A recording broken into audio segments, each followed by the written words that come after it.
Hi, and welcome to the Red Loft Podcast. In this series, we'll be celebrating Red Loft's 20th anniversary by taking a look back at how the industry has changed since the company was formed in 2002. And we'll be chatting with a range of guests from across the industry about the sector's changes they foresee in the next 20 years. I'm your host, Danny Sutcliffe. I'm one of the founding partners of Red Loft, and over the last 20 years, we've been providing development consultancy services to a range of clients, including housing associations, local authorities, and developers. My background is very much steeped in affordable housing, but our services have changed over the last 20 years and adapted as our clients' needs have changed. We now have three divisions. We have land and viability, development consultancy, and sales and marketing. In today's episode, I'm joined by Helen Bunch, Executive Managing Director of Wates Residential, one of the leading privately owned construction, residential development and property service businesses in the UK. Hi, Helen. Hi, Danny. How are you? I'm really well, thank you. Well, thank you very much for coming in today. Great to see you. One of the reasons I was really interested to get you in and chat with you was something that we've discussed previously about how you've come from the manufacturing sector and you bring that experience and that knowledge into the construction industry, and you've not been in the construction industry and seen how we've developed over the, as we were saying, the last 20 years is what we're talking about here. So I really wanted to get your take on how you see things changing going forward the next 20 years and what you see bringing in from the manufacturing sector. But I think before we go into all of that, I think it'd be really interesting for people to know a little bit about your background, about what you've done and how you ended up as executive managing director of such a great company like Wates. Well, none of it was planned. So I actually did an English and drama degree and thought I was going to be a teacher. And I saw my friends going off into industry and they seemed to be having a good time. And I think I was fortunate at the time that I was coming out of college. I started applying for industry graduate schemes. I was very lucky to get offered a role on the graduate scheme with ICI, but I found myself on a track, and it was what they called the commercial scheme, which is different, as I learnt, to being a commercial person in the world of construction. But I went through various businesses and lived and worked in different countries around the world. It was, I think, the best decision I ever made, and so I've been with Wates for the last 16 years and done a few roles there. So it must have been a real massive change, because I've worked at PLCs and I've worked for smaller organisations, and the cultural differences are massive from a PLC with a somewhat lofty board who kind of have edicts coming down about what you need to do, to working with a family company where you can go to the owner of the company and talk about long-term strategies and stuff. And did you find that really different? So the processes that we go through in Wates are processes that I was used to from my ICI days, but the culture is different. There is definitely being family owned and their values and what's important to them. And not that ICI was a bad company, but there is a deeper caring for the individuals. One of the reasons I set up Red Loft was I wanted a change of culture in delivering projects. I'd done development and regeneration for years and years and years, but I wanted to do it within a different cultural context. I wanted a slightly flatter structure, and I wanted to be more empowered and goal focused on the individual projects. And I'm a great believer in cultures being set by the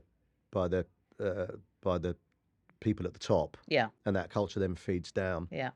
And hopefully people who work with Red Loft would say that we have a good culture. I hear good things. Yeah. So let's hope so. Because it's a really important part of what we do. And one of the things I was really nervous about as we've grown and grown and grown was losing that culture.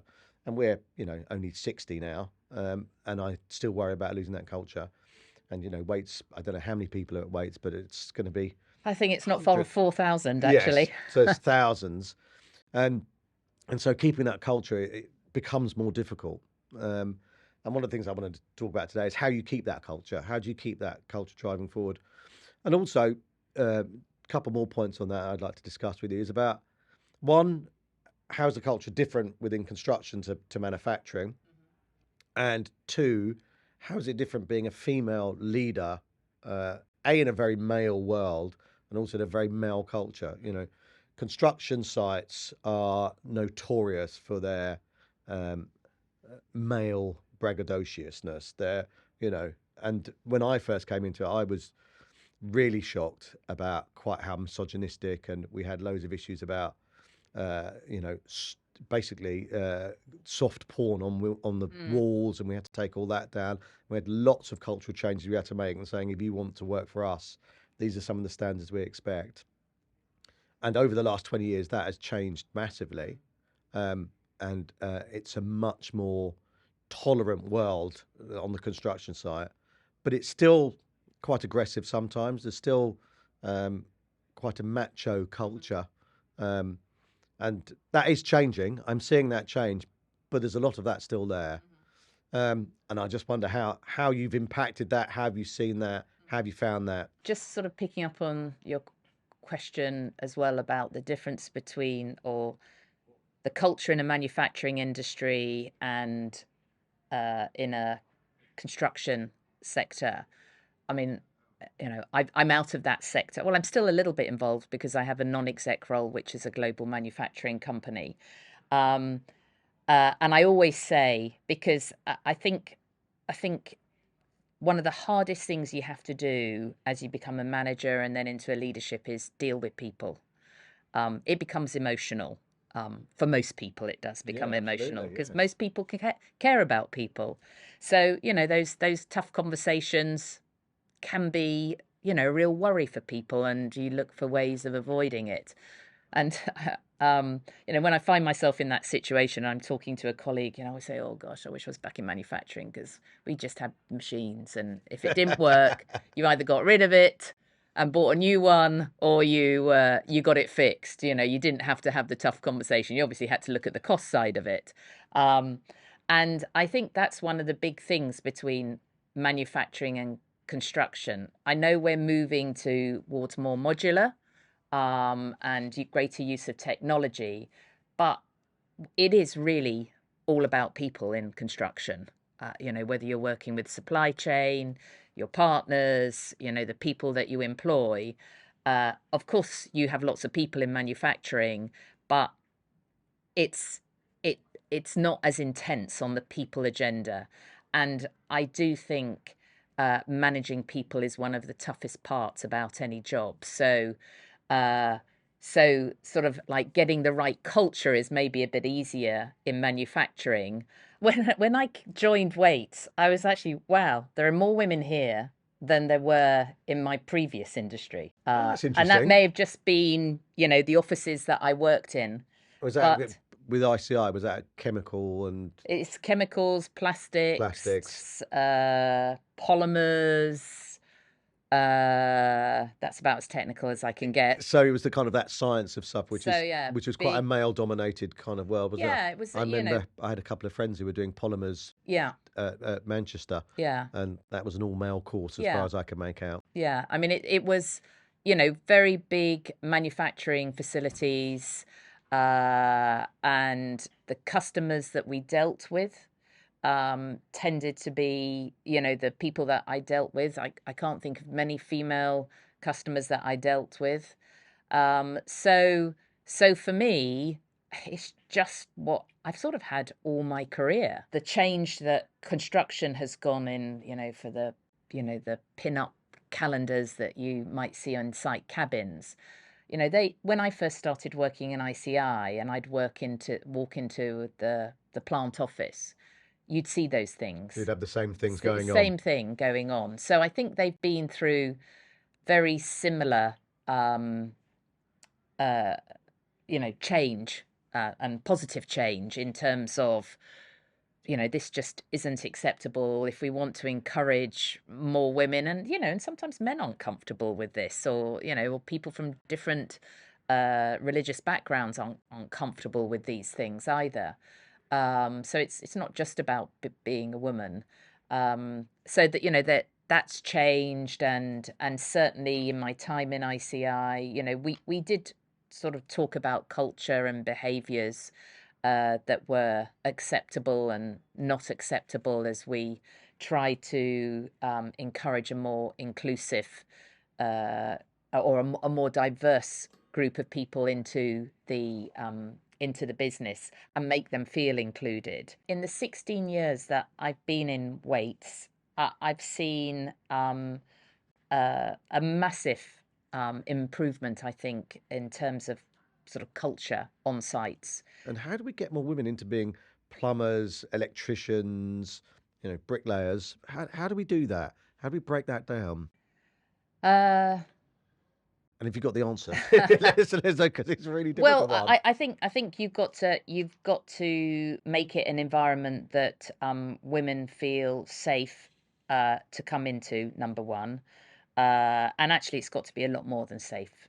We will spend a lot of time at work, so you want to enjoy it. You don't necessarily going to become best friends with everybody there, but you want Yeah. to enjoy it and feel that it's a place where there's going to be opportunity for you and progression. So I think all of us in the industry today, you know, we need to continue to work at that. And I think there has been a big progression on that.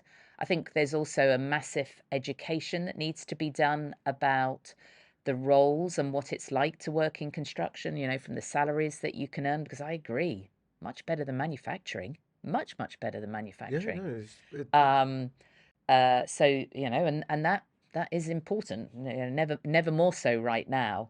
So, but also just I think a lot of people think, oh, construction, you're out on site. Yes, there are a lot of roles that are out on site, and I love being out on site. And the women that are out on site love being out on site. It's a great environment. You're creating something. You're seeing something real go up in front of you. It's I think that's a great feeling of achievement. But there are also lots of other really important roles that don't necessarily involve being on site all the time.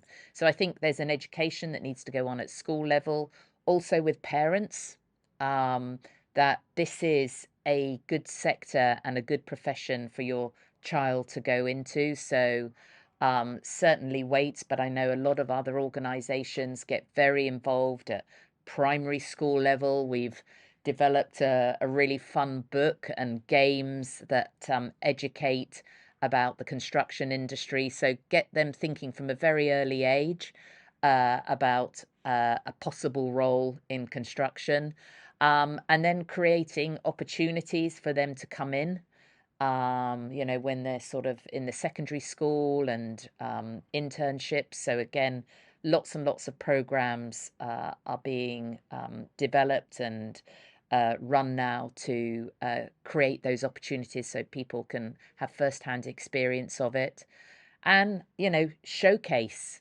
people, of different genders, of different backgrounds, different disabilities, that there are plenty of really great career opportunities in this industry. So part of what I wanted to do on the podcast as well today was talk about the future. Yeah. Get our crystal balls out. Okay. See where things are going.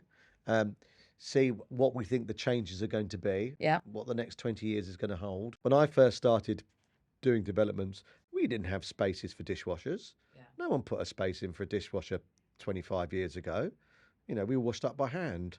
And so those things change, don't they? Yeah. And so now, but we wouldn't think about a kitchen without a space for a washing machine or a dishwasher. And in fact, most of the time we give them a stand, don't we? The white goods that go along with the package. It's part of, So I think there'll be lots and lots of changes. The only way we can be going is making our homes more sustainable and it's like, more efficient energy. It just have to do it because of the planet, and now we have to do it because it's just too expensive. So actually in Cardiff we have three schemes, and this has been fantastic working with Cardiff Council. They are really driving this agenda. So we have a passive house scheme, both in terms of apartments and townhouses. We have the modular low carbon scheme, and then we have what sort of on the outside looks like a much more traditional brick house scheme development. but has ground source heat pumps, PV, electrical charging, a sort of a brain in the house that ensures efficient use, sort of learns how you live in your Oh, home, right. and then ensures that you use your energy efficiently. We have a sort of show home which takes them through the technology, and it's all on an apps. And then we have a customer care helpline if they have questions about it. But it's still very early days, so we're gonna get data on the performance of the homes. We're gonna get data on how people like living on the homes, because there's no point in continuing to build passive house if people don't like living in a passive house home.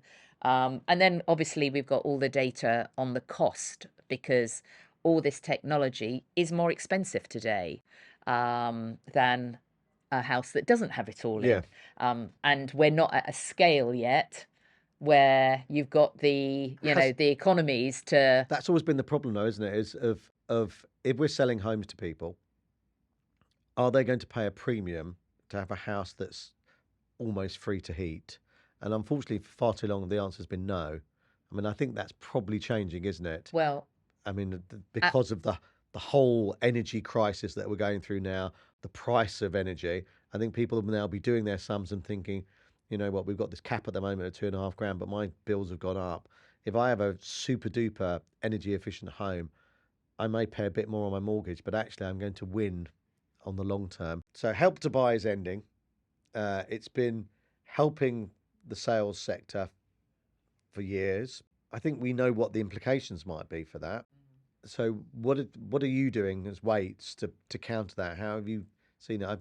I did hear of some people who are thinking of doing their own schemes, even of a kind of Help to Buy, which I thought was quite innovative. And so what are you countering for 2 weeks, 3 weeks time? So to answer your question, we haven't got into a discussion yet about are we going to offer our own scheme.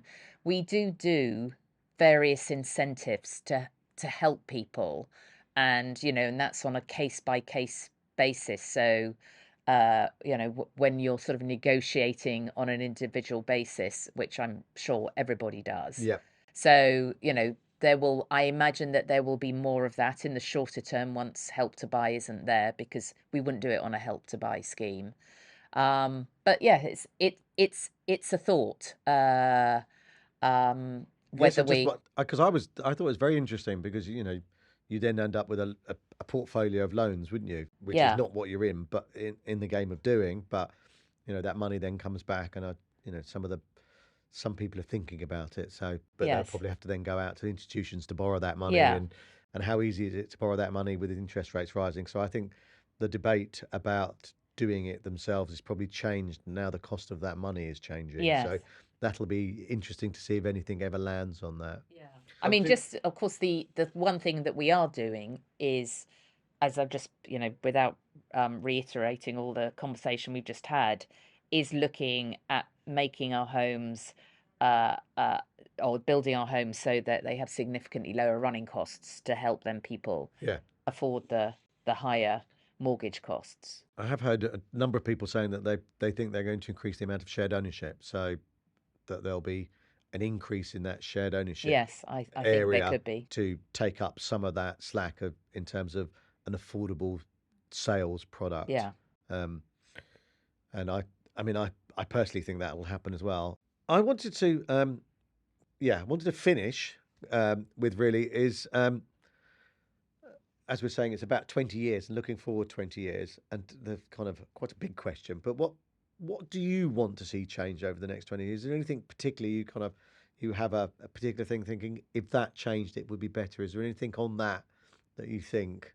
And I'm aware that's quite a big question. Yeah. Well, I think uh, really fast tracking this agenda around sustainable homes and sustainable places to live. So going beyond the home, we talked earlier about placemaking Yeah, and creating homes within a place that encourages sort of communities to come together, mix, um, which encourages sort of healthy lifestyles and which is good for the planet, and that's a bit utopia really, isn't it? But I think we're sort of, we're starting on that agenda now. I think we're getting it, aren't we? I think increasingly We, we're we getting it. exactly, and I'm sure technology will come in and play a massive part. I'm with you. I'm a great believer in human ingenuity, and we do face lots of challenges. The biggest one I think is climate change, Yeah. and I think we will find ways to get around that. With electric cars, with solar, with all the different innovations, we'll reduce our carbon footprint. I'm sure over time, and we will get to a situation where we'll be in a much more positive place. And I think the construction industry has a really big part to play in all of that. Definitely. Well, thank you, Helen, for coming in today. Really great to talk to you. Thanks for everybody for listening. Stay tuned for the next episodes of the Red Loft Podcast.